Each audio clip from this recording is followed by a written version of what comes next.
Alors aujourd'hui, je vous invite à prendre un stylo car je vais partager plusieurs noms d'actions. Des actions que je trouve pertinentes pour placer une partie de notre excès d'épargne. Et justement, en parlant d'excès d'épargne, mauvaise nouvelle si vous êtes français. Je lisais dans la presse financière que le taux du livret A pourrait à nouveau connaître une baisse de son taux de rémunération annuel à compter du 1er août. Pour rappel, le taux du livret A avait déjà été abaissé de 3% à 2,4% le 1er février. Et là, selon le cercle de l'épargne, il pourrait de nouveau être abaissé à 1,7%.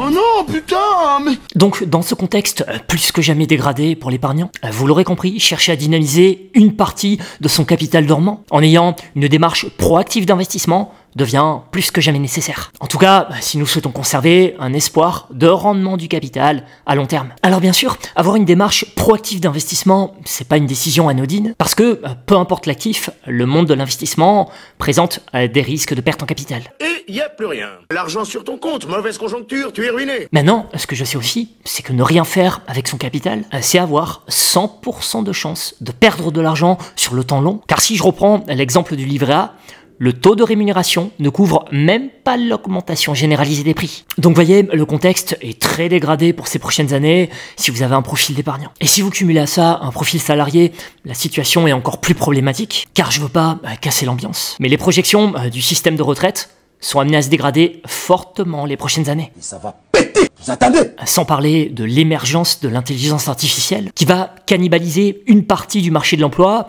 Et la cannibalisation commence déjà. Donc en gros, pour survivre dans ce nouveau monde, nous devons impérativement entrer dans une démarche proactive de construction patrimoniale. Autrement dit, travailler dès à présent sur le développement de nos revenus et de notre patrimoine financier. En devenant riche, tout ce que vous avez à faire, c'est... Sur la partie développement des revenus, nous avons Internet qui a permis de faciliter ça. Je reviens pas dessus, car je me suis déjà exprimé sur le sujet en livrant mon expérience personnelle.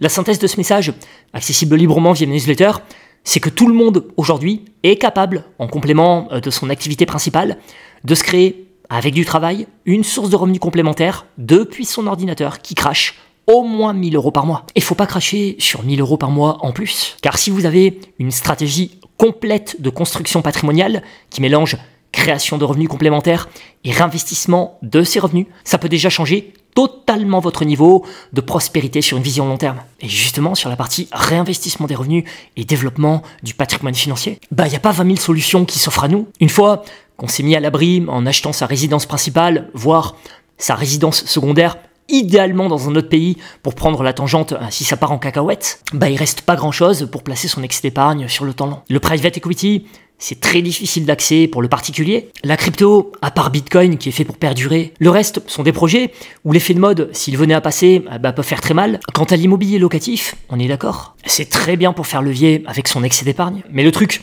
c'est que les propriétaires IMO sont les premiers à être tondus par le système. En plus, comme le droit de propriété n'est plus respecté, ça peut très vite dégénérer si vous tombez sur un locataire compliqué. Donc, à mes yeux, pour rester en pleine maîtrise de son capital placé et espérer du rendement à long terme, il ne reste que les actions au sens large, que ce soit en direct ou à travers des ETF. En plus, à notre époque, les marchés financiers sont tellement stratégiques pour une économie que les gouvernements feront probablement tout pour éviter un crash majeur. D'ailleurs, ce ressenti que j'ai est renforcé par ce tweet de Ludovic Subran, directeur des investissements et économiste en chef chez Allianz. Je cite: « Le revirement du président Trump concernant le limogeage de Powell et l'indépendance de la Fed montre, une fois de plus, que les marchés financiers sont les véritables gardiens ultimes de la galaxie du dollar et les derniers remparts contre les mauvaises décisions politiques. » En gros, ça veut dire que les financiers sont les boss du game.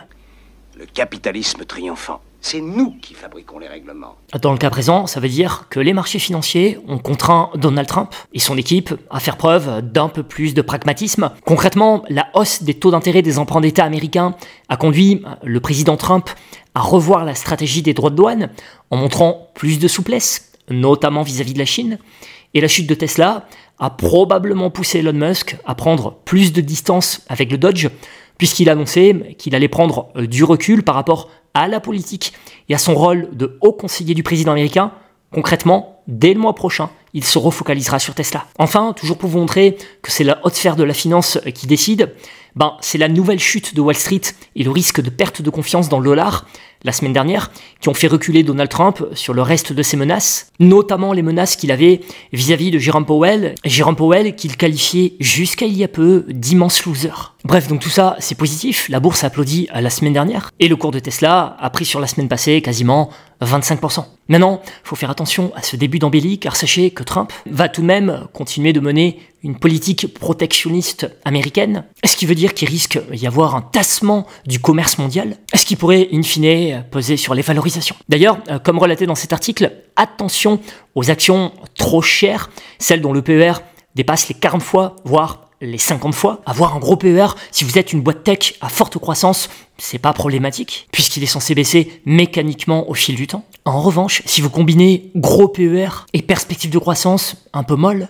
croyez-moi, j'en ai fait les frais en tant qu'actionnaire, là il peut y avoir un gros problème. L'argent sur ton compte, mauvaise conjoncture, tu es ruiné. Autrement dit, pour donner un exemple concret, l'article nous invite à faire très attention au PER de 52 fois sur Hermès, car, toujours selon ce papier financier, l'histoire nous apprend qu'un ratio de valorisation élevé peut devenir un lourd handicap, surtout lorsque le rythme de croissance de l'activité faiblit. J'espère que vous avez le cœur bien accroché parce que c'est une véritable boucherie à l'intérieur.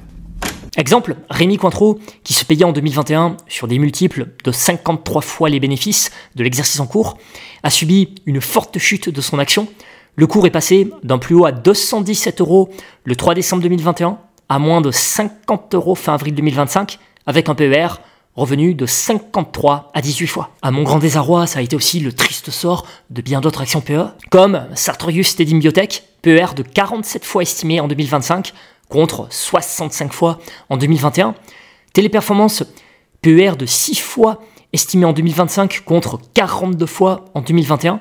Dassault Systèmes, PER de 23 fois estimé en 2025, contre 55 fois en 2021. Tout ça, ce sont des actions que j'ai payées avec un peu d'excès d'épargne. Et chaque fois, l'ajustement du PER s'est opéré par une baisse de l'action, ce qui m'a apporté beaucoup de souffrance. Et en 2024, si je n'avais pas eu mes positions dans la tech, la souffrance pour moi aurait été encore plus forte. Donc là, aujourd'hui, est-ce que Hermès International, qui n'est pas une boîte tech, mérite un PER estimé en 2025 de 52 fois? Je laisserai à chacun le soin de répondre à la question, mais je lisais dans cet article que selon le consensus FactSet, la réponse est certainement pas. À titre de comparaison, le PER estimé pour 2025 de LVMH est de seulement 20 fois. Autrement dit, même si j'adore Hermès, si je devais racheter du luxe aujourd'hui, je m'orienterais plus vers LVMH, Moët-Hennessy, Louis Vuitton. Et l'article rappelait à juste titre cette citation de Warren Buffett. Il vaut mieux acheter une entreprise formidable à un prix raisonnable qu'une entreprise raisonnable à un prix formidable. Bref, donc attention au gros PER, surtout lorsque la croissance prévue n'est pas folle. D'ailleurs, l'article sur lequel je me suis basé est extrait d'Investir, et dans les sélections Investir 10, le PER moyen de leur portefeuille est inférieur à 20 fois. Si vous êtes en recherche d'idées à intégrer au sein de votre patrimoine financier, je vous affiche ici la composition des différents portefeuilles Investir 10. Vous trouverez la partie grande valeur à gauche, la partie valeur moyenne à droite, des valeurs éligible au PEA. Et il y a aussi deux autres portefeuilles que je vous affiche ici, un portefeuille rendement et un portefeuille international. Au passage, je rappelle que vous trouverez en description de ma vidéo mes deux courtiers de prédilection pour investir à l'international avec bonus à la clé, aussi bien sur PEA que CTO. Concernant le portefeuille international, globalement, j'aime bien, même si pour ma part, il manque clairement une action en tête de liste, c'est la fameuse action Mercado Libre, dont je vous parle depuis début avril et qui présente un gros potentiel haussier. Pour bien cerner tout le potentiel et aussi la partie risque, je vous invite vivement à lire la thèse d'investissement que j'ai partagée dans ce message accessible librement via mes newsletters, promenez en description, et dans lequel je partage une thèse d'investissement écrite par un cabinet de recherche américain. Leur modèle d'analyse est suivi par de nombreux investisseurs institutionnels et particuliers aux États-Unis, car il a historiquement permis d'identifier des actions à fort potentiel de surperformance. Et devinez quoi, Mercado Libre est actuellement l'une des valeurs activement suivies par le cabinet de recherche. Vous sentez? C'est quoi ça? Je sens le fric. Maintenant, il y a d'autres valeurs qui peuvent être pertinentes à jouer. Sur PEA, ST Microelectronics, malgré une nouvelle chute des facturations, a indiqué que le point bas de son activité avait été atteint, ce qui corrobore les propos tenus dans mon ancienne vidéo. Donc ça, si on n'est pas pressé par le temps, ça peut être un achat spéculatif à tenter. À l'autre extrémité, vous avez Dassault Systèmes, puisque lui, sa publication a fortement déçu le marché. Maintenant, en tant qu'investisseur, si j'étais désireux de renforcer mon PEA, à titre personnel, j'envisagerais l'idée de placer une petite partie de mon excès d'épargne sur cette action PEA, Car comme relaté dans cette note d'analyse, les perspectives de croissance organique et externe restent solides, tout comme la rentabilité pour une valorisation devenue raisonnable. En tout cas, beaucoup plus raisonnable que par le passé. Et puis, hors PEA, Alphabet, qui vient de publier, a aussi une valorisation très intéressante. La maison mère de Google a battu les attentes des analystes, tant en matière de chiffre d'affaires que de bénéfices. Au titre du premier trimestre, la croissance reste solide pour une valorisation parmi les plus faibles au sein des grandes valeurs technologiques américaines. En gros, c'est un nouveau sans faute pour Alphabet, ce qui pousse l'équipe Investir à décerner une recommandation acheteuse à cette action avec un objectif de cours fixé à $210.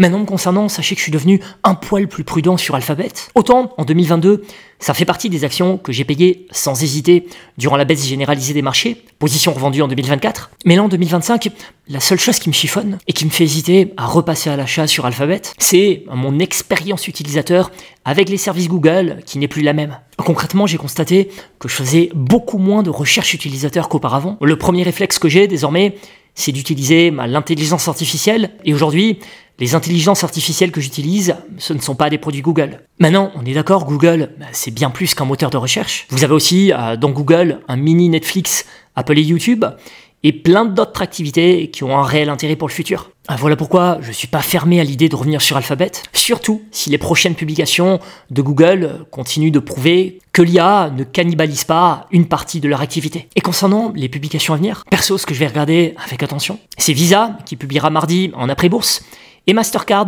jeudi avant l'ouverture. Ça, ce sont deux dossiers que je suis de près, avec American Express également.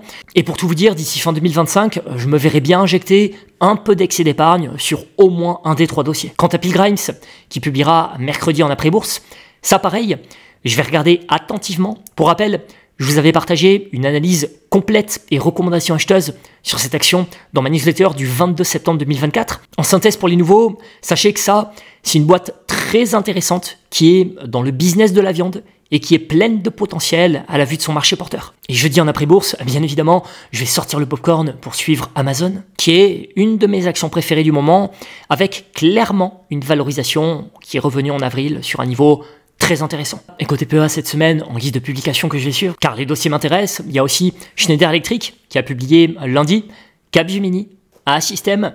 Et si vous cherchez un petit dossier qui se paie pas cher, il y a aussi Energy Group qui va prochainement publier et qu'il est intéressant de suivre. Voilà en gros plusieurs noms que je trouve pertinents pour tenter de faire travailler une partie de son excès d'épargne. Par contre, il faut y aller prudemment, car comme évoqué en préambule, avec le protectionnisme américain en place, il pourrait y avoir un tassement du commerce mondial, ce qui du coup pourrait peser sur les valorisations. Ce que je veux vous dire par là, c'est qu'attention, il pourrait y avoir une nouvelle période de solde sur les marchés financiers. Maintenant, si on y va progressivement avec une stratégie d'entrée fractionnée et qu'on se diversifie sectoriellement en privilégiant les dossiers de qualité, à mon noble avis, sur une vision long terme, sauf gros signe noir, on devrait s'en sortir bien mieux que le mec qui est 100% en épargne. Merci pour votre suivi et belle semaine à tous.